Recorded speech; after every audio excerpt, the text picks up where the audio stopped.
बिस्मिल्लाहिर्रहमानिर्रहीम। अस्सलाम वालेकुम रहमतुल्लाहि वबरकातुहू। दोस्तों कैसे हैं? उम्मीद है रमज़ान पाक के आखिरी अशरे में आप बेपनाह अल्लाह की रहमतें और बरकतें समेट रहे होंगे। अल्लाह ताला आपको खुश रखे। नए आने वाले साथी मेरे इस चैनल को सब्सक्राइब कर दें और साथ लगे बेल के आइकन को भी दबा दें ताकि तमाम नई आने वाली वीडियो के नोटिफिकेशन आपको बर वक्त मिल सकें। आज बात करनी है मैंने तालीम के ऊपर। तालीम के ऊपर एक छोटी सी मैं आपको कहानी सुनाता हूँ कि उस्ताद का जो मुआवज़ा है वो उसके ऊपर जो है एक अच्छी एक कहानी बनी कि किसी शहर के एक रईस शख्स ने अपने बच्चे के लिए एक उस्ताद को ट्यूशन के लिए मुकर्रर किया। उस्ताद जब उसके घर पहुंचा तो बातों में उसने पूछा उस्ताद साहब से कि कितने पैसों में आपका गुजारा हो जाएगा।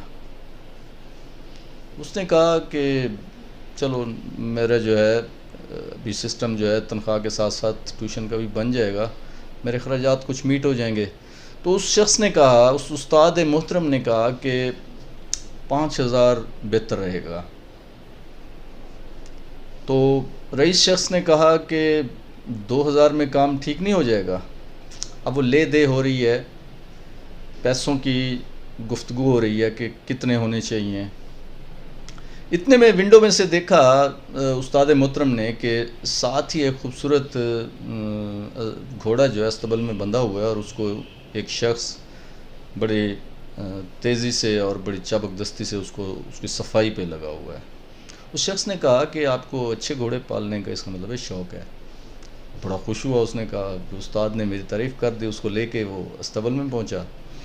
उसने कहा, हाँ मेरे पास ये खूबसूरत घोड़ा भी है और इसकी जो सफाई सुथराई और इसके खुराक के लिए मैंने ये अलहदा से एक शख्स जो है जिसको साइज़ कहते हैं उसको मैंने रखा हुआ है। उस शख्स ने कहा कि घोड़ा भी बहुत खूबसूरत है, आला नस्ल का है, तो साज़र है आपने साइज़ को भी अच्छी तनख्वाह पे रखा हुआ होगा। उस शख्स ने चहकते हुए कहा, हाँ मैंने इसे 15,000 पर मंथ में रखा हुआ है। वो शख्स ये कहकर बड़ा खुश हो रहा था। उस्ताद मोहतरम जो है वो उन्होंने दिलेरी के साथ एक जुमला बोला और इस जुमले को आपकी मर्ज़ी आप मौजूदा हालात में फ़िट कर सकते हैं कि नहीं। उस्ताद मोहतरम ने कहा उस रईस शख्स से कि आप ऐसा करें कि अपने बच्चे को बेहतरीन तालीम और तरबियत क्यों दिलवाना चाहते हैं, आगे उसकी रोज़ी का रोज़गार का भी कोई इतना मौके नहीं है। आप इसी साइज़ के पास इसको घोड़ों को पालने का जो फ़न है, उनको सफाई का फ़न है, वो इसको सिखा दें।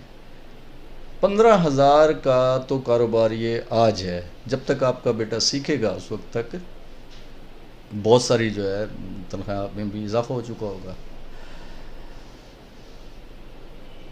उसने कहा कि क्या आपके बेटे की जो तालीम और तरबियत है वो इस घोड़े की तरबियत से भी कम दर्जे की है?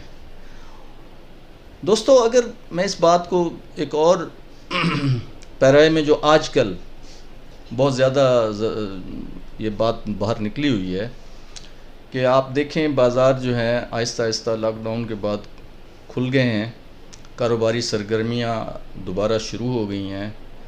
2 इदारे इस वक्त पाबंद हैं, पाबंद सलासल हैं तो ज़्यादा बेहतर है। वो 2 इदारे क्या हैं? एक आपके जो है दीनी जो जगह हैं, दरसगाहें हैं या मसाजिद हैं, वो भी बंद हैं, और दूसरे नंबर पर आपकी तालीम और तरबियत के इदारे बंद हैं। ये 2 जगहें इस वक्त जो है ये बंद हैं। बाकी सारे कारोबार, हत्ता कि अभी शायद ट्रांसपोर्ट भी इन 1-2 दिनों में खुल जाएगी। मेरा सवाल ये है कि जब आपके बाज़ार में जाते हुए जूते की, कपड़े की, हर जगह हर चीज़ की दुकानें खुलती जा रही हैं, तो बड़ा एक ख़ूबसूरत जुमला किसी ने जूते की दुकान पे खड़े होके बोला कि जूते शीशे के शोकेसों में सजे हुए हैं और किताबें आज भी फुटपाथों पर बिक रही हैं। तो इस कौम को किताबों की ज़रूरत नहीं है, जूतों की ज़रूरत है। اس سے آپ مطلب سمجھ سکتے ہیں بہتر. تو یہ ہماری تعلیم کے ساتھ کیا ہو رہا ہے اس وقت. جو نوید سنائی جا رہی ہے وہ یہ ہے کہ تعلیمی ادارے 6 مہینے سے لے کر 1 سال تک بند رہ سکتے ہیں. آپ ذرا حالات کی سنگینی کا اندازہ لگائیں کہ کس جگہ پر اس وقت کاری وار ہو رہا ہے تعلیم کے اوپر. جاپان کی مثال بڑی دی جاتی ہے کہ جاپان نے جو ہے جب ہیروشیما اور ناگاساکی پر بم گرائے گئے تو اس کے بعد جاپانی کہتے ہیں کہ ہم نے اپنا ٹوٹل جو ملک کی بجٹ تھا اس کا میکسیمم تعلیم کے اوپر لگا دیا، اور اس کا رزلٹ یہ نکلا کہ اگلے 5 سے 10 سالوں میں تباہ حال قوم دوبارہ اپنے پاؤں پر نہ صرف کھڑی ہوئی بلکہ اگلے 25 سے 30 سالوں میں اس نے دنیا میں اپنا جو ہے لوہا منوایا، اور دنیا کی اکانومی میں وہ ٹاپ پر چلا گیا. قوموں پہ برے حالات آتے ہیں لیکن لیڈر فیصلہ کرتے ہیں. لیڈر کے جو فیصلہ ہے وہ کسی قوم کو یا تو گڑھے میں لے کے جاتا ہے، گہرائی میں لے کے جاتا ہے، یا قوم کو آسمان پر لے جاتا ہے.